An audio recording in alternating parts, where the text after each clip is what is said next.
Victoria O'Farrell, how are you today? Very well indeed, thank you, Pad. Lovely to be here. Excellent. Well, great to have this session with you. We're going to be talking through your full archetype spectrum, as we call it, all six of those teamy archetypal characters, and how really it explains very much why you do things the way you do, how you do life, and should give us a sense of the priority, the values, and really the character that shows up. But a sense, as we are all a mix of these characters, some sense of what's driving, and then what may sit sort of behind that or subservient to that. We all have certain characters that are stronger and some that are weaker.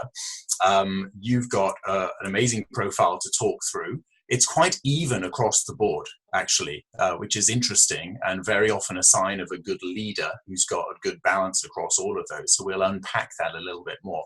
But the wonderful thing about your experience is you are an award-winning disc profiling expert, and you regularly use the disc profiling tools in order to help other people understand themselves and how they can improve, etc., with that same system. And that's been around for a good long time. So it'd be wonderful to unpack this really in the light of what you see in that profile as well, because all these profiling tools I find are useful.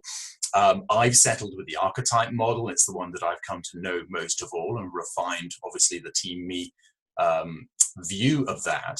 But these other tools always have some interesting perspectives, and I very often dip into them to sort of sharpen my understanding of things. But tell me just a little bit more about you. That's my understanding of where you are, but tell me a little bit more. Fill in some gaps for us about who you are and what it is that you do. Oh, well, thank you, Pad. And thank you for inviting me to be here. But as you say, I am an award-winning disc practitioner. I trained with the Coaching Academy, and in their international awards at the end of each year, I was up for Disc Within Coaching Award, and delighted to say that I won. I have used disc for about the last 5 years, and in my time of working, which is 30 plus years, I have been through different profiles. I remember having done them, as a sales manager, as a director, as a board member, you do it. But unless you continue to understand what they are, and like you say, unpack and realize the effect, not so much on yourself, but your personality has on others, then you don't really do anything with it. So in my own disc profiling, so it's dominant, influence, steadiness, and compliance. I am very much on the outgoing, which is the dominant and the influence side of things, but I'm also on the people side, which is the influence and steadiness. In fact, if I look at my eye, the last time I actually took a profile was 5 years ago, and I was what I would call an extreme eye. So that's the influential, into people, inspirational. I influence with words, verbal persuasion. But I have noticed the change in me since running my own business, and actually now taking on other people to also run parts of the business for me. I've shifted. And when I took the archetypal, I became the sovereign warrior. And when I read through it, and actually I looked at that, and I thought, actually, I can see the shift. I can absolutely see the correlation between disc and the archetypal. Disc strips back everything from your life. So it goes back to basic wiring, if you like. Whereas what you do is perhaps, how if I could describe it as such, is putting that meat on the skeleton. I'm the skeleton, I'm the basic wiring, and you put all the other parts to it, because there's 6 parts to your archetype, isn't there? Whereas there's 4 parts to disc. So they actually go really well together. And so does disc have the same sort of separation of left brain and right brain the way that the archetype model does?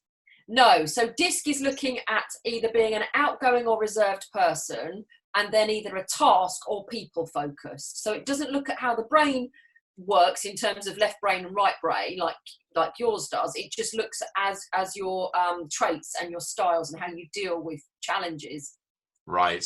Right. Interesting there. Yes, yes. So again, these are layers upon layers. There's things that we can learn with all of these profiling tools. I mean, I've studied Myers-Briggs to some degree. My mentor knows it inside out and uses it for hostage negotiation situations. So knows this stuff deeply. It's really valuable, but Yep.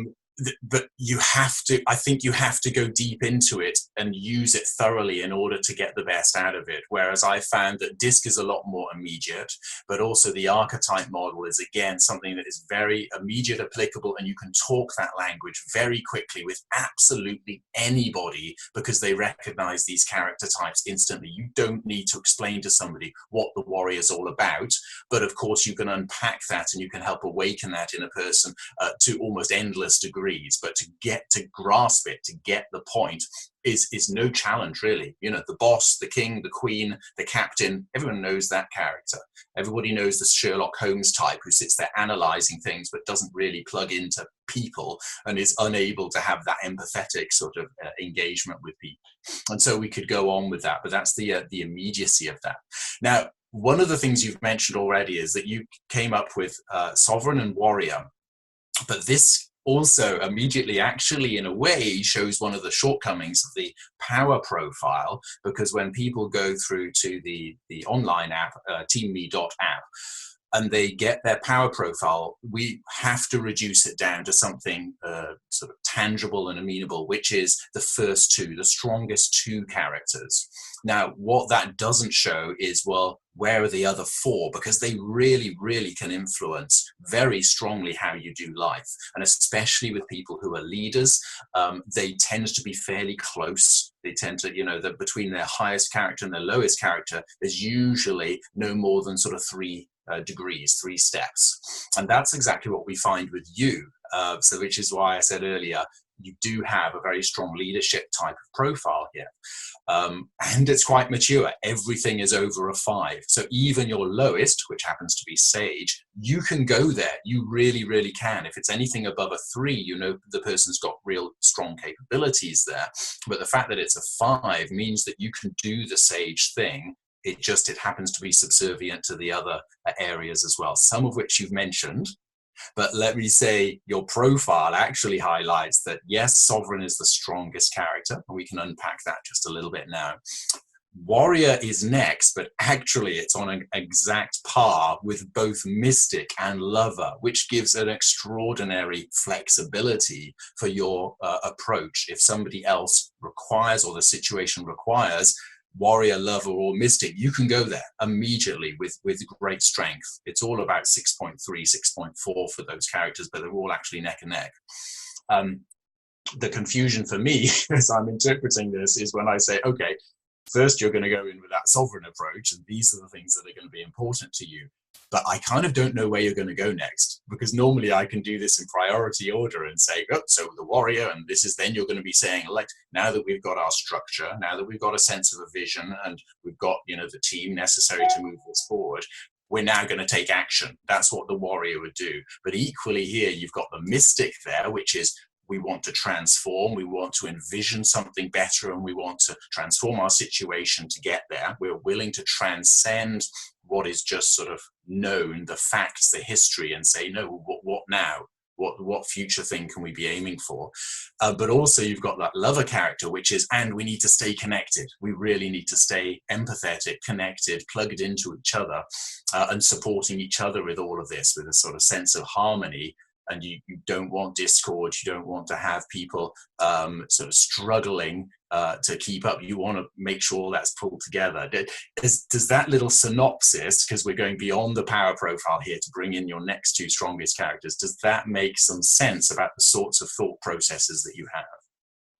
Oh, absolutely. And as we always know, our environment can change our thought process, doesn't it? So depending on where you are will depend on whether you are more, say, more the lover or the mystic or anything. But I have to create a sense of harmony, but I have got that leadership part of, like, you know, I talk about on the motivational speaking that I do, I always talk about stepping outside your comfort zone. You know, that is where change happens. And yes, you'll have challenges in your life, but depending on how you have a choice on how you react to those challenges. And if you want to sit there with a, well, why me attitude, you're never going to move forward. Whereas if you kind of sit there going, well, why not me? And actually go, let's take this challenge on. And so when I'm dealing with clients and I want them to move it, depending on their style, will depend on my style. If they are very much a warrior, sovereign warrior style themselves, I can stay in that warrior because I don't need to bring in a lover or mystic. I can just deal with them as a warrior. It's a very way. But if they are the lover, I need to up my lover side because I need to make sure that we will stay friendly, and I need to be very conscious that they need to make sure they don't offend and that everyone around them, if they're making a change, they are going to be very conscious about affecting the people around them. Yeah, so absolutely. I can't be black and white with them saying, well, it's fine. You need to, unfortunately, in life, we will offend people, but that's only if we are strong believers in what we do. Otherwise, we won't move forward. And if we don't move forward as a human, we end up moving back because everyone else around us has moved forward. So without doing anything, yeah. What you're highlighting here then is that mature leadership ability to, first of all, recognize the dynamics. Second of all, to learn to speak to people where they're at. So if you're speaking to warriors, you do need to speak warrior language to get them on board, not constantly counter them with alternative approaches. And that's true with each of them. Gain the rapport, build the respect by speaking their language, but then also maybe then steering them once they feel like they've been heard, steering them towards a more appropriate perspective, because sometimes we don't want to be diving into something unless we've brought that unity together as the team. So the lover does their thing, and then you bring about the, okay, now let's take action. And as you say, being able to plug into where people are is absolutely important. But having the flexibility as a leader, that because those are strong within you, they're not all exactly the same level. You have your own needs, but you're able then to steer towards that. Your own needs are not so strong that they will color the challenge. You're actually willing to flex to the situation, to recognize what's going on in the environment and do what's necessary as a leader to take people forward, to progress, to take action, but to do it as a whole. So that's a really interesting dynamic that's coming out as you begin to explain how you engage with people, and all of that is reflected then in this profile too. Oh, well, I take that as a huge compliment as well, Pat, because it's the way, I guess, that I have matured as a person. I have grown as a leader. A lot of the stuff that I do, but having studied DISC and all I do, my life is all about personalities and profiling and helping people overcome those communication challenges that you have in organizations, and understanding other people's styles, whether it's DISC, Myers-Briggs, your warriors. It's powerful. Yeah, it's really powerful, because when you can understand everybody else, the key is to understand yourself. Because you can't change anyone else. You can only adapt yourself. Some people aren't willing to adapt. I have some clients who are so dominant, so D, that they aren't willing to change. It's basically my way or the highway. And I say that's fine, and that's absolutely fine. But appreciate you will pee people off. And if you are going to take people on a journey, you aren't the Pied Piper. Yeah, you're not the Pied Piper, I'm afraid, because people won't follow you because you are 2D. You've got to have that, and in your terms, you can be the sovereign, but you need to have the lover or the mystic part if you want to take people on a journey with you. Yeah, absolutely. And this is why, as we look at your profile, though the sovereign is the strongest at 8, very strong leadership, visionary, sort of a controlling person, in the sense that you want to bring the resources and the people together to take them to a better future. The mystic is also future focused, as is the sovereign, but they do it in 2 different ways. The mystic can get caught in dreamland, whereas the sovereign seeks to pragmatically put in place plans and actions to get us to that future place at that maturity. So you've got that really strong character there taking the lead, but you don't have that my way or highway approach because the lover is strong enough for you, it's joint second place there for you to make sure that there's empathy, there's consultation, there's feedback from other people. You're open to all of that. You're open to be told there's a better way to do things or to consider things. Whereas if the sovereign was an 8 and every other one was a 4 and a 3 bouncing down somewhere below, I would know that you're more of that kind of, I command how things go and everybody else had better follow, and they just don't have the ability to plug into other people or hear feedback from anybody. Thank you. Again, confirmation. And this is interesting because very often I find that with people who've got a mature leadership profile, they tend to look at their profile and go, okay, great, that just reaffirms who I am. And there's not usually a big shift that they're looking to make or take. I will always challenge, and I'll do this in just a minute, but it's always good to challenge, where's it at and what could it be and what would happen if? So I'm going to put that question to you in a moment. But it's also clear from what you've said that you've actually gone through something of this transformation, even in particularly the last year, where you have upped that sovereign sort of approach to life, and it's reflected again in your profile as it currently is. So that's really interesting. So I would then put this challenge to you, seeing the profile you currently have. Is there any one character that you think, if I could just wave a magic wand, mystic approach, if you could do something to up one of those characters, even say 1 or 2 points out of our 10-point scale, would that be beneficial to you? Or do you feel like, no, actually, I've got the profile I need to drive this forward now. I don't need to bring about any significant change. I would go with the second part of that.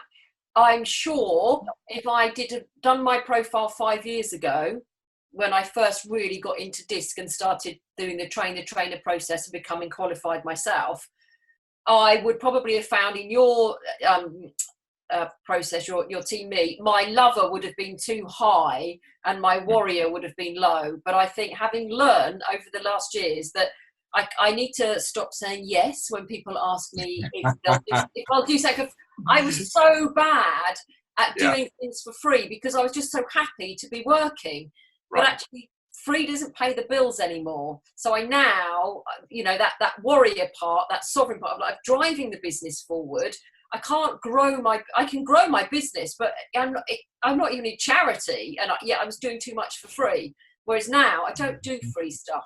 I might talk at conferences for free, but that's only if I feel that the audience is beneficial and I may well get work in the future. But other than that, no, I need to earn money. So my sovereign, my queen, she is a hero of mine, I have to say. She's very much a one of my mentors. But yeah, I can't grow my business without being where I am, and I'm happy with where I am. Yeah, and this is a profile that, as a coach myself, I've gone through this challenge, and very, very many other coaches do as well. They tend to be strong with Mystic because they can see, they transcend and they transform, and they need to have that as a strong character, as you have, to do the coaching work, to be able to see a better future for the person, to be able to unlock that person's potential in the light of better results, more satisfaction in life, etc., and have that future vision and coach them through that, believe in the process of transformation, also have that lover ability to plug into who they are, how, what makes them tick, connection with them, empathy to a point. They do need some of that warrior to bring in the challenge as well, but actually the lover and the mystic tend to be very, very strong, and we do tend to find that the sovereign and the warrior are actually lower down. We often get the sage in there as well, that some of them are quite clinical in their approach to people, so they get very specific and they break things down, and I can spot those sage coaches immediately from the profile that's leading. It's like they want to get the facts, and they will press to get clarity and more clarity and more clarity, and it's valuable. it's a valuable approach. But if we're lacking in the sovereign and lacking in the warrior, the whole business side of things can really, really suffer or never take off the ground. And that's actually the area that I've had to work the hardest on myself, because they don't tend to be that. I tend to seek connection rather than driving stuff forward, because the warrior will break connection in order to get stuff done. And so you've got that dichotomy with those two characters that you've got, but it also means that you have the ability, if you see that it's necessary, you can go to either one. You have the flexibility. It's not like, oh no, I just can't do that, it feels too uncomfortable. No, you can make that happen. Yeah, thank you. Yeah, it does. I think when you start pushing yourself outside your own comfort zone, you start challenging where maybe you wouldn't have challenged. You start taking those leadership roles. It can feel uncomfortable, but actually, when you see the change that you can drive, the difference that you can make in other people's lives as well as your own, it's not uncomfortable, it's not unnatural, and it just happens. Yeah, that's excellent. So interesting here that the last two characters that we'll end on is we've got the jester and the sage that we haven't really talked about, but the jester is only just a little bit lower than your second place equals of warrior, mystic, and lover. Now that indicates to me that once you've got the structure from the sovereign point of view, once you're clear of the team and the resources and you know where you're kind of broadly heading together, once you have been you've got a sense of the things that you can transform. You've got a vision of the future, which is an inspiring one from that mystic, dreamy point of view, in a way, balanced with the others. Once you've got the sense that the team is together and you've got that sense of empathy and connection, once you are starting to act and take progress, only once all of those wheels are turning, then you will allow yourself to relax a little bit, start looking out for, okay, how can we make this more fun? How can we make the journey more fun as we go forward with this? And after that, you will then move to the place where you're looking, basically where the numbers will come in. Now, I'm not saying you've ignored the numbers to this point. The sovereign needs some of those numbers in order to get clear on the position. But you're not analyzing and analyzing and analyzing. You're actually getting this boat afloat and moving in the right direction with those other characters. And you want to make sure the journey is fun. And then at the end, it's like, okay, whilst this is all moving now, let's get clear. Let's make sure that the numbers actually back up our what we're doing, and that we have something which is evidence of the progress that we're making. Does that also seem to make sense in terms of your thinking process? Because that's how I'm reading the profile. Oh, totally. Because if I look at it in terms of DISC, C is the rules, the regulations, the granular detail, and my C on a graphic equalizer is down below. I can do it, and I start. So when I've just put a new program together for doing one-to-one profiling, and I've looked at the price structure, I have to look at that first. Once I've agreed it, right, okay, that's back down there. Now let's go and steer this ship and have some fun along the way, because I did that. I'm not a great details person, but yeah. I don't feel I need to change that part of me. If I need it, I can unpack it when I need it at that point, and then I pack it away. Just because it doesn't make me happy, it doesn't get me excited, it doesn't even make me enjoy the day anymore. In fact, I get bogged down with it. So I get it out when I need it and pack it back away, because fun is more exciting and driving stuff forward. I've changed. Yeah. That's great. So you don't ignore. In fact, your sage is still over a 5. It's still a very mature character, But just ahead of that, you're saying, we got to keep this fun, though, guys. We need to have that enthusiasm. We need to have that variety. We need a little bit of surprise and delight to keep us going. Oh yeah, and let's make sure we don't lose sight of the numbers. So it's not.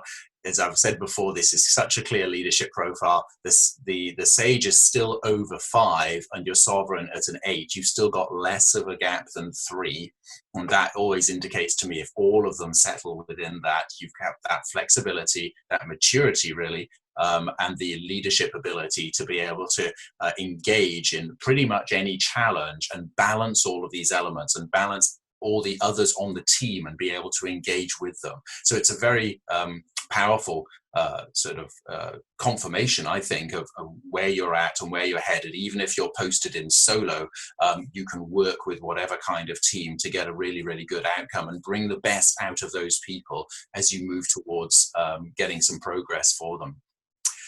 So that's been wonderful. We're going to keep to time. I really appreciate your input on this. It's been fascinating just to sort of do a little bit of a comparison. We've barely scraped the surface, I'm aware, but to look a little bit at some of the disc elements and how they tie in with the archetypal characters. So it's been wonderful to explore that with you.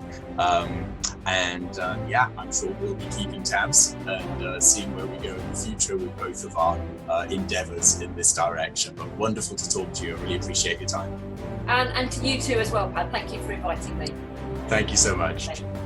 So there you have an insider's view of one of these signature impact consultations. These archetype profiles will enable you to zero in on the specific character traits that you need to develop or at least become aware of in order to move forward without hindrances, without feeling stuck. This is where we diagnose and discover the hidden code to your unique personal strengths, the next step to your path to purpose and to profit. So I really do encourage you now to book your session with me online. teamme.com/impact gives you the details and the link. So go there now, book your session with me, and we will have an amazing time of unpacking who you really are, what your strengths are, what your weaknesses are, and defining a path to go forward, as well as giving you some of the tools there and then that you can pick up and utilize to create your signature impact.